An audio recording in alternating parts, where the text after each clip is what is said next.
eno message mujimpere government yange nabo bonna abali mu kyoku promoting emmwanyi kuba tuswala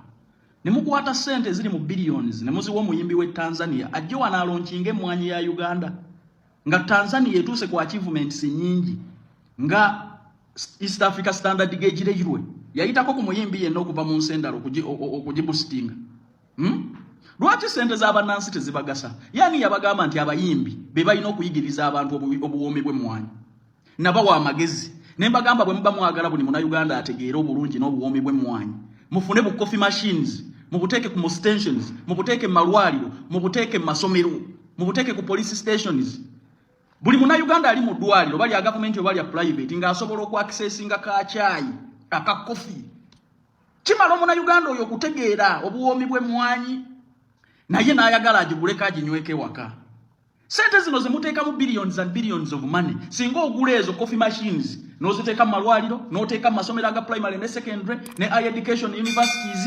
buli muna Uganda n'abanga asobola okwaccessinga ka chai akaliko coffee akaliko emmwanyi oba promoting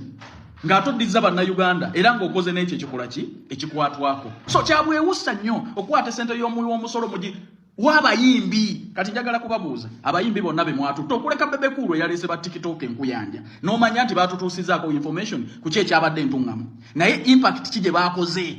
ku mmwanyi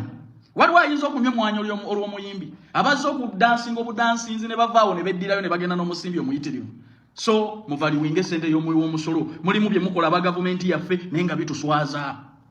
ku enkonomi gye mulaba ku bavubuka abagezaako okubeera innovative ne creative lwaki temwabagamba bayiyeeyo busikiti oba ennyimba oba emizannyo egipromotinga ekyo kye mwagala bakole ne mubawa ku sente zino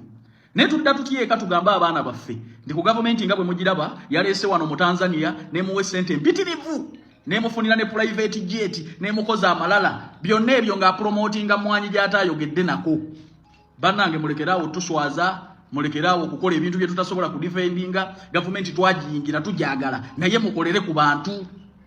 bampita Calvin Kayanja president w'abankuba kyeyo ayagala okugenda ebweru kwata passport yo emirimu bagituwadde mu ggwanga lya Dubai ku bisaawe bya nnyonyi bakirina mwetaagibwa salala ali $1,300,000 akasente kooteekamu nga vize kuli mu ngalo bakusuza bakuliisa ate era nga bakujjanjaba gw'omwana ow'obuwala n'ow'obulenzi okuva ku myaka 21 paka emyaka 4 weetaagibwa noonyaako ku noti 777 oba noti 7452 ogenda kuba onfuna butereevu sigadde nze president w'abankuba kyeyo Calvin Kayanja katonda abankumire